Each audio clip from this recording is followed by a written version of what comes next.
اللہ ارشاد فرماتا ہے ان الابرار لفی نعیم وان الفجار لفی جحیم، کہ ہم نے نیکوں کے لیے جنت تیار کر رکھی ہے، جنت اور جنت کی نعمتیں نیک لوگوں کے لیے ہے، اور اللہ کے نافرمان مجرموں کے لیے جہنم تیار کر رکھی ہے، جہنم کا عذاب ہے۔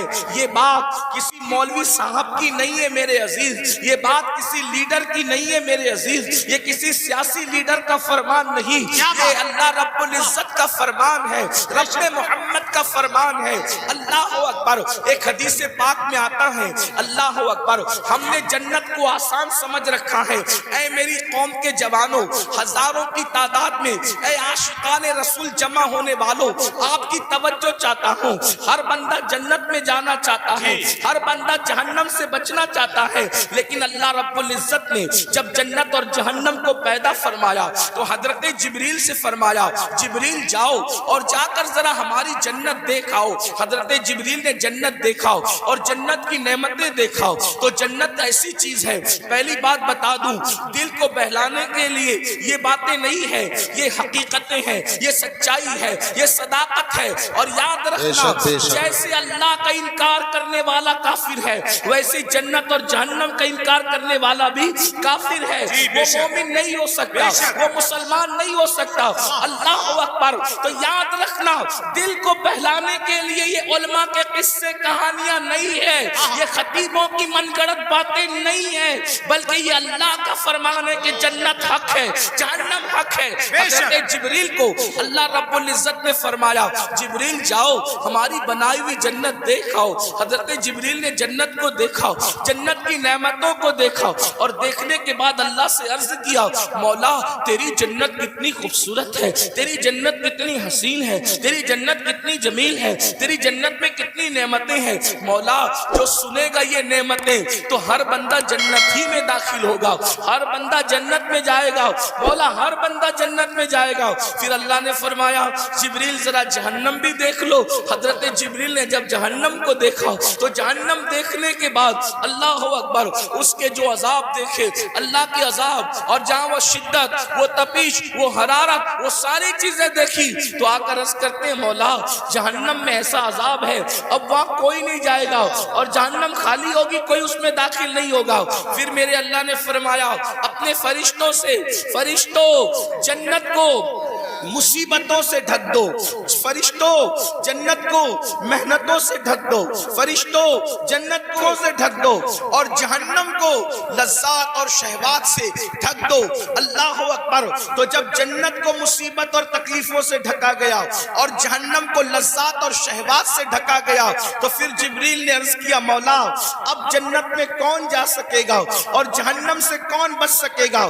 یعنی جو راستہ جنت کی طرف جاتا ہے وہ مصیبت والا ہے، وہ تکلیف والا ہے، اور جو راستہ جہنم کی طرف جاتا ہے وہ راستہ لذت والا ہے، شہوت والا ہے، عیش والا ہے، آرام والا ہے۔ جیسے مثال کے طور پر اب یہاں جتنے بیٹھے ہوئے کھڑے ہوئے لوگ پوری محفل میں شریک ہیں، میں توجہ چاہتا ہوں راہ جنت کے مسافر بننا چاہتے ہو یا جہنم کے راستے پہ چل رہے ہو، خود اپنے آپ میں ڈوب کر فیصلہ کر لو۔ دیکھو سردی کی ٹھنڈی ٹھنڈی رات ہے، رات کا آخری پہر ہے، اور اس کے بعد نرم نرم گدوں پر آپ لیٹے ہوئے ہیں، آسمان سے شبنم برس رہی ہے، پورا ماحول گلابی ہے۔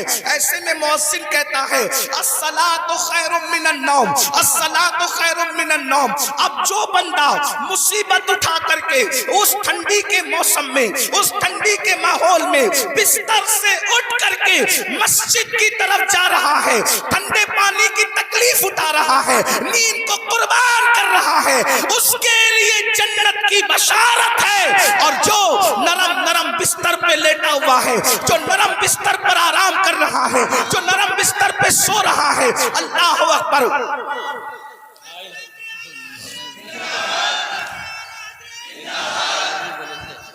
زندہ باد،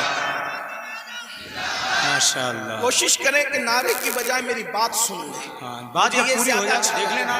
آپ توجہ فرمائیں، جس نے 10 منٹ نیند کی تکلیف اٹھائی، کیا بات جس ہے نے حضرت؟ ٹھنڈے پانی سے وضو کیا اور بستر چھوڑ کر مسجد گیا، مصلی پر آ گیا، اس کے لیے جنت کی بشارت ہے۔ یاد رکھنا، اب توجہ کریں، 10 منٹ کی تکلیف نے ہمیشہ کی تکلیف سے آزاد کر دیا، اور جو بستر پہ فجر کی نماز میں سوتا پڑا رہا اور عیش اور آرام کرتا رہا، اب اس کے لیے جہنم کی آگ ہے۔ بتاؤ عقل مند کون ہے جو 10 منٹ کی تکلیف اٹھا کر ہمیشہ کی راحت پانا چاہتا ہے، یا 10 منٹ سو کر کے جہنم کی آگ کا ایندھن بننا چاہتا ہے؟ عقل کہاں گئی؟ ہر انسان کیا چاہتا ہے؟ تھوڑی تکلیف اٹھا لو، ہمیشہ کی راحت حاصل کر لو۔ تو اللہ نے جنت کو سمیٹ دیا ہے، اللہ نے جنت کو لپیٹ دیا ہے۔ تکلیفوں میں، مصیبتوں میں اور اللہ اکبر مشقتوں میں، امتحانات میں، آزمائشوں کے اندر، اللہ اکبر، کیا آپ نہیں دیکھتے میرے آقا صلی اللہ علیہ وآلہ وسلم کے دیوانوں، رمضان المبارک مہینہ ہے، صبح صادق سے لے کر کے غروب آفتاب تک کے بھوکے رہ لو، پیاسے رہ لو اور وظیفہ زوجیت سے محفوظ رہو۔ اللہ اکبر، یہ چند گھنٹوں کی مصیبت اٹھاؤ اور پھر اس کا صلہ کیا ملے گا؟ آقا ارشاد فرماتے ہیں روزے دار کو دو خوشی نصیب ہوتی ہے، ایک افطار کے وقت اور ایک اس وقت نصیب ہوگی جب وہ اللہ کا دیدار کرے گا۔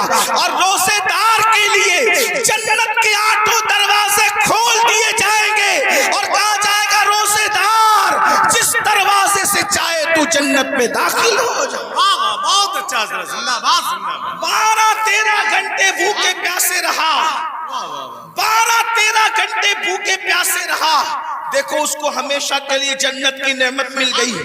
اور اگر 12-13 گھنٹے بھوکے پیاسے رہنے کی ہمت نہیں، وہی عیش جو اور دنوں میں تھے، وہی کھانا جو اور دنوں میں تھا، رمضان شریف میں کھاتا رہا، گٹکا کھاتا رہا، سگریٹ پیتا رہا، پانی پیتا رہا، حوج موج کرتا رہا، بولو چند گھنٹوں کی وجہ سے اب وہ جہنم کا ایندھن بنے گا کہ نہیں بنے گا؟ تو یاد رکھنا، جنت کو محنتوں سے لپیٹا گیا ہے اور جہنم کو عیش و آرام سے۔ اب بتاؤ میری قوم کے جوانوں، اللہ اکبر، ہم لوگ عیش اور آرام کے اندر مبتلا ہیں، گناہوں کی لذتوں میں مبتلا ہیں، شہوات کی لذتوں میں مبتلا ہیں، جرائم کی لذتوں میں مبتلا ہیں۔ میرے بھائیو یاد رکھنا، یہ دنیا میں آپ کو ہمیشہ نہیں رہنا، ہمیں بھی ہمیشہ نہیں رہنا۔ اللہ اکبر، آئیے تھوڑا جہنم کا تذکرہ احادیث کی روشنی میں کیا جائے تاکہ ہم سوچیں ہم کس قدر تباہی کی طرف جا رہے ہیں، کس طرح بربادی کی طرف جا رہے ہیں۔ اللہ اکبر، آئیے آپ کو بتاؤں، آج ہم کسی کی بھی بات کو مان لیتے ہیں لیکن اللہ رسول کی بات نہیں مانتے۔ یہی ہے نا، اگر ڈاکٹر کہہ دے تمہیں شوگر ہو گیا ہے، تم میٹھا مت کھانا، ہم میٹھا بند کر دیتے ہیں۔ رسول اللہ نے فرمایا داڑھی نہ منڈانا، بولو حضور کی بات مانتے ہو؟ ڈاکٹر کی مانتے ہو، رسول اللہ کی نہیں مانتے۔ اگر ڈاکٹر کہہ دے تمہیں بلڈ پریشر ہو گیا ہے، نمک کا مت کھانا، نمک چھوڑ دیتے ہو، پھیکا کھانا شروع کر دیتے ہو، ڈاکٹر کی مانی، رسول اللہ کی نہیں مانی۔ اس کے بعد آپ دیکھیں، اگر جس کے یہاں 10,000 کی نوکری کرتے ہو، 10,000 کی نوکری کرتے ہو، وہ کہے تم مجھے صبح 6 بجے آفس میں چاہیے، تو کیا چوں چرا کرتے ہو؟ کیا بحث کرتے ہو؟ مباحثہ کرتے ہو؟ نہیں، جیسے ہی جس کے یہاں 10,000 کی نوکری کر رہے ہو، اگر وہ کہے تو 6 بجے مجھے چاہیے، 5 بجے مجھے چاہیے، ہاتھ باندھ کے کہتے جی سیٹ میں بالکل آ جاؤں گا، آپ 6 بجے کہنے میں وقت سے پہلے آ جاؤں گا۔ مجھے بتاؤ اے ظالم انسان، جس نے 10,000 کی نوکری دی ہے، اس نے اگر تجھے 6 بجے بلایا ہے تو تو 5:45 بجے جاتا ہے۔ رسول اللہ نے روزانہ 5 مرتبہ تجھے مسجد آنے کا حکم دیا ہے، تو کتنا مسجد آ رہا ہے؟ ارے وہ 10,000 کی نوکری دینے والے کی اوقات کیا ہے؟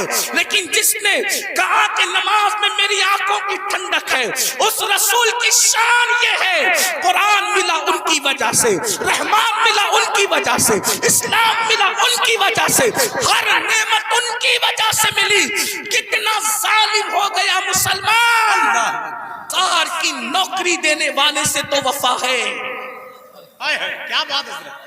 جس نے 10,000 کی نوکری دی اس کی بات تو مان رہا ہے، کیا بات، لیکن جس نبی کے صدقے میں سب ملا، اللہ، وہ کون سی نعمت ہے جو اللہ کے رسول کی وجہ سے نہ ملی؟ کیا بات ہے حضرت سبحان اللہ ہر نعمت انہی کے صدقے میں، ہر نعمت انہی کے وسیلے سے، ہر نعمت انہی کے واسطے سے۔ میرے امام فرماتے ہیں خلق کے حاکم ہو تم، رزق کے قاسم ہو تم سے ملا جو ملا، تم پہ کروڑوں درود، تم ہو جواد و کریم، تم ہو رؤوف الرحیم، بھیکھو داتا عطا، تم پہ کروڑوں درود۔ اپنا مسئلہ کیا ہے؟ ہم سب کی بات مان رہے ہیں، رب کی نہیں مان رہے ہیں، رب کے رسول کی بات نہیں مان رہے ہیں، سب کے فرما بردار ہیں، اللہ رسول کے فرما بردار نہیں ہے۔ اب اس کا انجام کیا ہے؟ تھوڑی دیر ایک حدیث سن لے جو صحیح کے اندر موجود ہے، سیاہ ستہ میں ایک حدیث آئی ہے، اس کو دل کے کانوں سے سن لیں۔ اگر اپنا بھلا چاہتے ہو یاد رکھنا، اتنا یقین ہے کہ مرنا ہے، اتنا یقین ہے موت آنی ہے، اتنا یقین ہے اللہ کو منہ دکھانا ہے، اتنا یقین ہے اللہ کی عدالت میں کھڑے ہونا ہے، تو سن لو میری قوم کے جوانوں، تم چاہو تو ماحول بدل سکتا ہے، تم چاہو تو انقلاب آ سکتا ہے، تم چاہو تو تبدیلی آ سکتی ہے۔ اللہ اللہ اکبر۔ آپ اتنے شوق سے سننے کے لیے علماء کو آتے ہو، میرے قوم کے جوانوں تم ہماری قوم کا سرمایہ ہے، جتنی شوق سے سنتے ہو اگر اتنے ہی شوق سے بدل بھی جاؤ، اتنے ہی شوق سے عمل بھی کر لو، پوری دنیا میں انقلاب آئے گا۔ صرف ہندوستان کا جوان پورے ملک کے انقلاب کے لیے کافی ہے، اور پورا ملک نہیں بلکہ پوری دنیا کے انقلاب کے لیے کافی ہے۔ میرے آقا علیہ السلام کے پیارے دیوانوں، آؤ اگر اپنے آپ سے پیار ہے، اپنے آپ سے محبت ہے، اپنے آپ سے الفت ہے، تو ذرا دھیان سے اپنے نبی کا فرمان سنو، اپنے سچے نبی کا فرمان سنو، اپنے رب کا فرمان سنو۔ اللہ اکبر۔ یہ جو مضمون میں بیان کر رہا ہوں یہ قرآن مقدس کی آیت مبارکہ میں بھی ہے اور حدیث میں بھی ہے، قرآن حدیث دونوں میں اس کا تذکرہ ہے جو مفہوم پیش کر رہا ہوں۔ اللہ اکبر۔ میرے اور آپ کے آقا خاتم النبیین، قائد المرسلین، سید العالمین محمد الرسول اللہ صلی اللہ علیہ وآلہ وسلم فرماتے ہیں کہ کچھ لوگ ایسے ہوں گے، کچھ لوگ ایسے ہوں گے جن کے چہرے پر جہنم کی آگ برسائی جائے گی۔ سننے سے زیادہ سمجھنے کی کوشش کریں۔ کیا بات ہے حضرت واہ چہرے پر جہنم کی آگ کی برسات ہوگی، جہنم کی آگ برسے گی چہرے پر۔ تھوڑی دیر سوچو، غور کرو، انسان کے پورے جسم میں سب سے نازک ترین اگر کوئی عضو ہے اس کا چہرہ ہے، اس لیے کہ اس چہرے میں بہت سارے نازک اعضاء ہیں، آنکھ، کان، ہونٹ، زبان، یہ ساری چیزیں، بلکہ یوں کہہ لیں اگر پورا جسم ہو اور چہرہ نہ ہو کچھ نہیں ہے، ہے نا؟